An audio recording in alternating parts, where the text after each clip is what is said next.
If you help me, I'll give you something no court will believe. But you have to trust me, and we start tomorrow. I'm Marcus Chen, and 3 weeks ago, I found out my wife was planning to take everything from me. Not just our money, not just our house. My daughter. It started with a photo. Emma, my 5-year-old, was showing me pictures on my phone from her weekend at Grandma's. We were scrolling through her ballet recital photos when I saw it. The metadata timestamp said 2:47 p.m., Saturday, May 18th. The location tag said Rosewood Resort, 2 hours outside Seattle. But Sarah told me she was at a legal conference in Portland that weekend. Emma was supposed to be with Sarah's mom. I didn't say anything. I just kept scrolling, kept smiling, kept being dad. But that night, after Emma fell asleep, I checked our shared cloud backup. The one we set up when Emma was born so we'd never lose a family photo. Sarah thought she deleted everything. She hadn't. 43 photos. Sarah and Daniel Frost, her senior partner. At a resort neither of them mentioned to anyone. Kissing by a lake. Holding hands at dinner. Lying on a hotel bed. The metadata doesn't lie. Every photo, every timestamp, every location. I downloaded them all to an encrypted drive. The next morning, Sarah served me with divorce papers. At my office. In front of my team. She didn't even call first. Just had a courier walk into our morning stand-up and hand me an envelope. Inside was a petition for dissolution of marriage. Full custody of Emma. 70% of our assets. A request for a restraining order based on threatening behavior and emotional abuse. I'd never touched her. Never raised my voice. Never even thrown something in anger. We'd had arguments. Sure, what couple doesn't? But abuse? That was a lie. A calculated, legal lie. I called a lawyer that afternoon. He read through the paperwork and looked at me like I was already guilty. They're claiming a pattern of psychological abuse, he said. Controlling behavior, financial manipulation, creating an unsafe environment for your daughter. Do you have any evidence to counter this? I had 43 photos of her cheating. But my lawyer shook his head. That proves infidelity. Not that you're a safe parent. If anything, it gives her ammunition. She'll say you became aggressive after finding out. Washington is a no-fault state anyway. The affair won't help you. I left his office feeling like the ground had disappeared beneath me. Sarah was a lawyer. She knew exactly how to build a case. And I was a data analyst who worked 60-hour weeks and sometimes forgot to pack Emma's lunch. On paper, I was losing. That's when Victoria Frost found me. I was sitting in my car in the parking garage, staring at the steering wheel, when someone knocked on my window. I looked up. A woman, in her late 30s, dark hair pulled back, wearing a gray suit that looked expensive but practical. She held up a business card. Victoria Frost, private investigator, former FBI. I rolled down the window.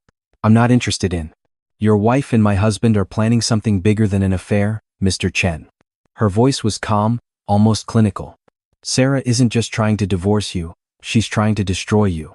And I need your help to stop both of them. I stared at her. Your husband. Daniel Frost.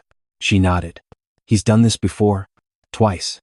Finds a married woman at the firm, starts an affair, helps her take everything from her husband, then marries her and combines the assets. 6 months later, he divorces her and keeps half of what she took. It's a pattern. And Sarah's his next target. How do you know all this? Because I've been investigating him for 6 months. She pulled out a folder, handed it through the window. His first wife, Jennifer Marks, lost her husband, her house, and custody of her son. Daniel married her 4 months after her divorce finalized. Divorced her 8 months later.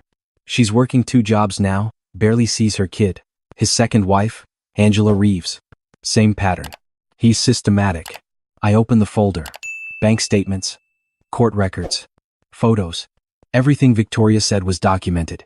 Why are you telling me this? Because you're a data analyst, Mr. Chen. I need someone who can trace digital footprints, recover deleted files, and build an evidence chain that will hold up in court. I can surveil them legally. I can document their movements, but I can't access the technical evidence. You can. And what do you get out of this? Victoria's expression didn't change. I get to watch my husband lose everything he's built on the backs of broken families. And you get your daughter. I looked at the folder again, then at Victoria. When do we start? Tomorrow. But there's one more thing. She leaned closer. Sarah's planning to file an emergency custody motion next week. She's going to claim you've become unstable since finding out about the affair. That you're a danger to Emma. They've been building a narrative. Text messages she's saving where you sound angry. Photos of a dented wall in your garage that she'll claim you punched. A police wellness check she's going to request that will go in the record, even if it's unfounded. My chest tightened. How do you know all this? Because Daniel keeps notes. He's arrogant. And I have access to his home office. She straightened up. If we don't move fast, you'll lose Emma before you even get to trial. So here's what we're going to do. We're going to give them exactly what they want. We're going to make them think they're winning. And when they get comfortable, we're going to bury them. The next 3 months were the hardest of my life. Victoria and I met twice a week, always in different locations, always careful. Coffee shops. Parks. Once in a library basement. She taught me how to think like an investigator. How to document without being obvious. How to stay calm when everything inside me wanted to scream. I started with the cloud backup. Sarah had deleted the affair photos from her phone, but she'd forgotten about automatic backups. I recovered not just the resort photos, but 6 months of deleted messages. Conversations with Daniel about their plan. She'd written it all out like a playbook. We need to make him look unstable. Not violent, that's too obvious. Just unreliable. Forgetful, emotional. I'll start missing Emma's pickups. Make him scramble. Document when he's late. The therapist I found will testify about parental alienation. She's worked with Daniel before. I sent everything to Victoria. She compiled it with her own evidence. Bank transfers from Daniel to the therapist. Photos of him meeting with Sarah's divorce attorney weeks before she filed. A paper trail showing he'd paid for the Rosewood Resort room using a company credit card, then submitted a fake receipt for a client dinner. But we didn't file it. Not yet. They need to make a mistake, Victoria said. Right now, this is just suspicious. We need them to do something undeniable. That's when Victoria suggested the plan I thought was insane. We need to date. I stared at her across the coffee shop table. Excuse me? Not actually date. But Sarah needs to think you've moved on. That you're not devastated. It'll make her accelerate the timeline. She'll get sloppy. You want to fake a relationship. I want to trigger her ego, Victoria corrected. Sarah's convinced you're falling apart without her. That you'll beg her to come back. If she sees you with another woman, especially me, Daniel's wife, she'll panic. She'll push harder, make demands, and that's when they'll expose themselves. It felt wrong. Using a fake relationship to catch my wife in a real conspiracy. But I thought about Emma. About the emergency custody hearing scheduled for next week. About Sarah's lawyer telling mine that I should just give up now, save everyone the trouble. Okay, I said. What do we do? The first date was at a restaurant 2 blocks from Sarah's law firm. Wednesday night, 6 p.m., right when she'd be leaving work. Victoria wore a blue dress. I wore the suit Sarah always said made me look confident. We sat by the window. We didn't have to wait long. Sarah walked past at 6:14 p.m. She saw us. Stopped, stared. I watched her pull out her phone. 30 seconds later, my phone buzzed. A text from Sarah. Really, Marcus? Daniel's wife? That's low even for you. I showed Victoria. She smiled. Don't respond. Let her spiral. 2 days later, Sarah filed a motion to modify the custody agreement immediately. Emergency hearing requested. The grounds. Father is engaging in retaliatory and psychologically harmful behavior by pursuing a relationship with the spouse of mother's colleague, demonstrating poor judgment and prioritization of personal vendetta over child's well-being. Victoria photographed the motion. She took the bait. Now we set the hook. The emergency hearing was scheduled for the following Monday. Sarah's lawyer came in confident, smug even. He presented text messages where I sounded frustrated. Photos of the dented garage wall. A statement from Sarah claiming I'd become obsessed with revenge. Then my lawyer stood up. Your Honor, we'd like to present evidence that this entire custody dispute is based on fraud and conspiracy. We laid it out. Every deleted message. Every bank transfer. The pattern with Daniel's previous marriages. The therapist's payments. The company credit card receipt. The timeline showing Sarah and Daniel planning this before she ever filed for divorce. But the piece that broke everything was the recording. Victoria had placed a small audio recorder in Daniel's home office. Legal because it was her house too. She'd caught him on a phone call with Sarah's divorce attorney. Once we get the emergency custody order, Marcus won't fight back. He's already emotionally checked out. We push for a quick settlement. He signs over 70% to avoid a trial. And then Sarah and I can move forward. And if he does fight, then we escalate. File a police report. Doesn't matter if it's substantiated. Just needs to be on record. Family court judges err on the side of caution. One report of domestic dispute, he'll lose custody even if charges are dropped. The courtroom went silent when the recording finished. Sarah's face went white. Daniel, sitting in the back, stood up and walked out. The judge looked at Sarah's lawyer. "Counselor, does your client wish to withdraw this motion?" Sarah's lawyer was already packing his briefcase.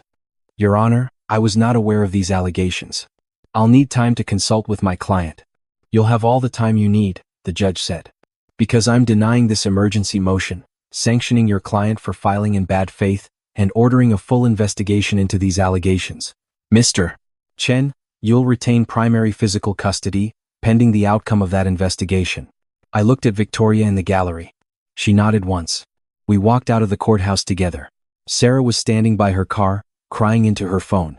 I didn't feel triumph. I felt tired. "What happens now?" I asked Victoria. "Now the State Bar investigates Sarah. Her firm is already distancing themselves from the case. I heard she's been placed on administrative leave pending ethics review. And Daniel? His partnership vote is next month. With this recording public, he won't survive it. He'll be asked to resign quietly." I watched Sarah drive away. She really thought she could take Emma. She thought you wouldn't fight back. That's what Daniel told her. "That men in your position just fold." Victoria turned to me. "But you're not most men." The investigation took 4 months. In the end, Sarah's law license was suspended for 2 years. Daniel was disbarred entirely for his role in the scheme and for the pattern of fraud Victoria had documented with his previous marriages. The therapist lost her license. Sarah's divorce attorney faced sanctions but kept practicing. Sarah and I finalized our divorce in November. I got primary custody. She got supervised visitation every other weekend. The asset split was 50-50, court-ordered, nothing like the 70% she demanded. I saw her at the final hearing. She looked smaller somehow. Defeated. She didn't look at me once. Afterward, Victoria and I stood in the parking lot where we'd first met. 6 months had passed since she knocked on my car window. "I'm moving," she said. "Taking a job in Portland. Fresh start." "What about Daniel?" "We're finalizing our divorce next week. I don't hate him anymore. I just don't care." She smiled. "That's better, actually." I nodded. "Thank you. For everything. You did the work, Marcus. I just showed you where to look." She paused. "Can I give you some advice? Emma's going to have questions as she gets older. About why her mom isn't around more. About what happened. I know. Tell her the truth. Not all of it, not the details. But tell her that sometimes people make bad choices, and that you fought to keep her safe. She'll respect that more than any lie." Victoria got in her car. Before she drove away, she rolled down the window. "You're a good father, Marcus. Don't let anyone make you doubt that again." I watched her drive off. Then I drove to Sarah's mom's house to pick up Emma from her piano lesson. She ran to the car with her sheet music, talking a mile a minute about the new song she was learning. I buckled her in, listened to her chatter, and thought about Victoria's advice. Emma would have questions someday. About the divorce. About why mommy wasn't around as much. About the court dates and the lawyers and everything that had happened.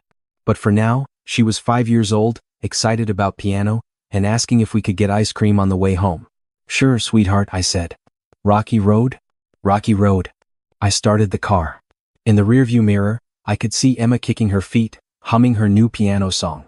Safe, happy, home. That was the only revenge that mattered. Not destroying Sarah. Not exposing Daniel. Just this. Emma in the back seat, asking about ice cream, trusting me to take care of her. Sometimes the best revenge isn't what you take from someone. It's what you refuse to let them take from you. I thought I'd feel different after everything was over. Triumphant maybe? Or bitter. But mostly I just felt relieved. Like I'd been holding my breath for 6 months and could finally exhale. Work helped. I threw myself into a new project at the company, machine learning algorithms for fraud detection. The irony wasn't lost on me. My boss noticed the intensity. "You okay, Chen? You've been putting in 70-hour weeks." "I'm good. Just focused." He nodded, didn't push. But he did assign me a junior analyst to help with the workload. Her name was Priya. She was brilliant, asked good questions, and didn't make small talk about personal lives. I appreciated that. Emma adjusted better than I expected. Kids are resilient in ways adults aren't. She missed her mom, asked about her, but she didn't seem confused or scared. The child psychologist I'd hired said that was a good sign. Stability matters more than perfection. I established routines. Breakfast together every morning. I learned to braid her hair, badly at first, then better.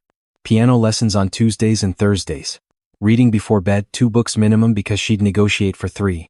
Sarah's supervised visits happened at a family center downtown. A neutral space with toys and a social worker who documented everything. The first few visits, Emma would come home quiet, processing.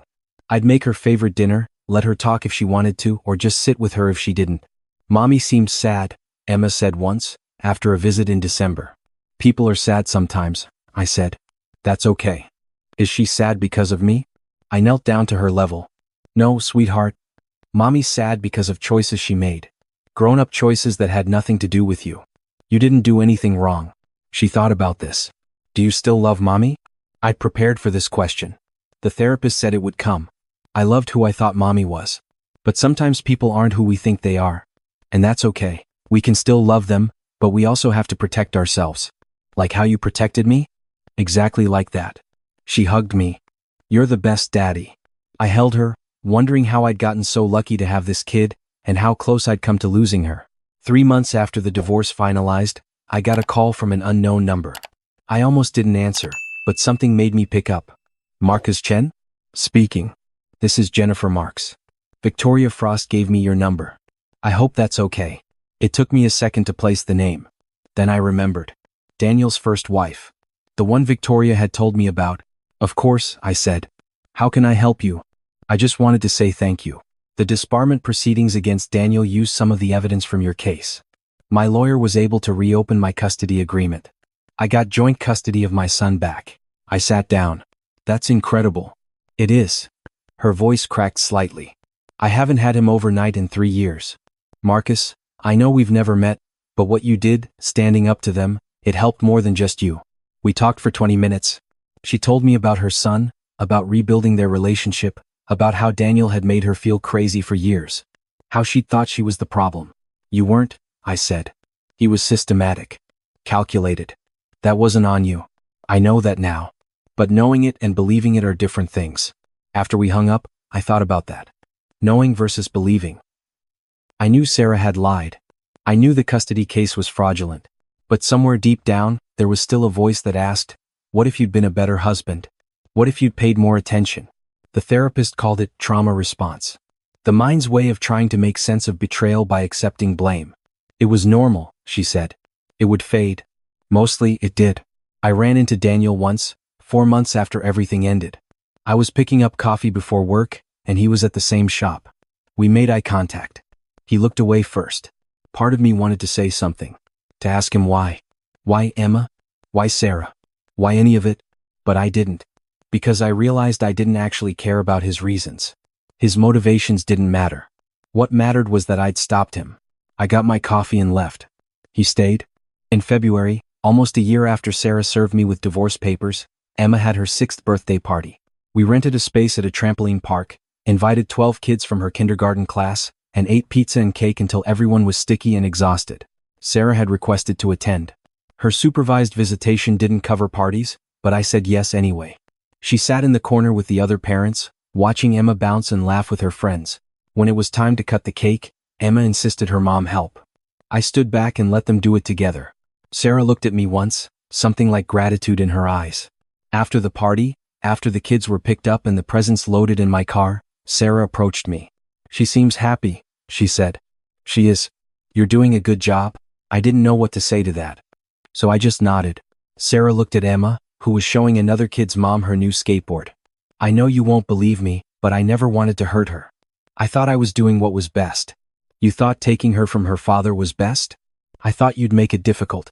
That you'd fight me on everything and drag it out, and she'd be stuck in the middle. Daniel said if we moved fast, it would be cleaner for her. Daniel was using you. She nodded slowly. I know that now. But at the time, I believed him. I believed a lot of things that weren't true. I watched Emma laugh at something, her whole face lit up. I hope you get help, Sarah. Real help. Because Emma deserves a mom who's healthy, even if that mom only sees her every other weekend. I'm trying. Therapy. Accountability. All of it. She paused. I don't expect you to forgive me. Good. Because I won't. She flinched but nodded. Fair enough. Sarah left a few minutes later. Emma waved goodbye, then immediately started telling me about the new trick she learned on the trampolines. That night, after Emma was asleep, I sat in the living room with a glass of whiskey and thought about forgiveness. I didn't forgive Sarah. Maybe I never would. But I also didn't hate her anymore. Hate took energy I didn't have. Energy I wanted to spend on Emma. On work. On building a life that wasn't defined by what someone else had tried to take. Victoria texted me around 9 p.m. We kept in touch. Occasional messages every few weeks. How was the party? Good. Emma had a blast. Sarah came. How was that? Weird. But okay. You're doing great, Marcus. Keep going. I smiled at the screen. Victoria and I weren't friends exactly, but we understood each other in a way most people didn't. We'd been through the same war, different battles. In March, I got promoted at work. Senior data analyst, leading a team of 4. More responsibility, better pay, and flexible hours, so I could keep Emma's schedule consistent. Priya, my junior analyst, brought champagne to the office to celebrate. The team went out for drinks after work. I left early to get Emma from her after-school program, but it felt good. Normal, like life was moving forward instead of just surviving. Emma started first grade in September. She made friends easily, loved her teacher, and developed an obsession with dinosaurs that dominated every conversation. Did you know the T-Rex couldn't actually run very fast because of their tiny arms? She informed me over breakfast one morning. I did not know that. Well, now you do. I laughed. She was so confident, so sure of herself. Nothing like the quiet, anxious kid she'd been during the custody battle. The therapist said kids mirror their environment. When Emma felt safe, she thrived. When she felt unstable, she withdrew. It was my job to keep her environment stable. I thought I was doing okay at that. In October, Sarah's visitation graduated from supervised to unsupervised. The social workers filed a report saying she'd made significant progress in therapy and demonstrated appropriate parenting during visits. My lawyer asked if I wanted to contest it. I thought about it. Really thought about it. Then I said no. Emma deserves to have a relationship with her mom, if Sarah can be healthy. I'm not going to stand in the way of that unless she gives me a reason to. My lawyer nodded. That's very mature of you. It's not maturity. It's exhaustion. I don't want to fight anymore unless I have to. The first unsupervised visit was a Saturday afternoon at the zoo. Sarah picked Emma up at noon, promised to have her back by 5. I spent the entire 4 hours checking my phone, waiting for a call that something had gone wrong. Nothing went wrong. Sarah brought Emma home at 4:58 p.m. Emma was talking nonstop about the elephants in the gift shop where Sarah bought her a stuffed giraffe. Did you have fun? I asked after Sarah left. So much fun. Mommy knew all about the elephants. She said they remember things forever, just like I remember you. I smiled. That's a good thing to remember. That night, I realized something. I wasn't waiting for Sarah to fail anymore. I wasn't hoping she'd mess up so I could say I was right. I just wanted Emma to have 2 parents who showed up, even if one of them only showed up every other weekend. Maybe that was what moving forward actually looked like. In December, 2 years after the divorce was finalized, I took Emma to her school's winter concert. She had a solo in Jingle Bells, just one line, but she practiced for weeks. Halfway through the concert, someone sat down next to me. I looked over. Victoria. What are you doing here? I whispered. I was in town for work. Thought I'd stop by. I smiled. Emma's solo is in 2 songs. We watched together. When Emma hit her solo, perfectly on key, Victoria leaned over. She's got your determination. She's got her own everything, I said. I'm just trying not to screw it up. After the concert, I introduced Emma to Victoria. This is my friend Victoria. She helped Daddy with some important stuff a while ago. Emma shook her hand solemnly. Thank you for helping my daddy. Victoria crouched down. Your daddy helped himself. But you're welcome. We got hot chocolate after, the 3 of us, and talked about nothing important. Emma's dinosaur facts. Victoria's new job in corporate security. The concert. It was easy. Comfortable. When we said goodbye, Victoria hugged me. You turned out okay, Marcus Chen. So did you? She drove away, and I took Emma home. Bath, books, bed. Our routine, our life. That night I thought about everything that had happened. The betrayal, the conspiracy, the court battles. Victoria. The revenge that wasn't really revenge, just justice. And I realized I wouldn't change any of it. Not because it made me stronger or taught me lessons or any of that inspirational nonsense. But because it gave me this. Emma asleep in her room, safe and loved. A life built on truth instead of lies.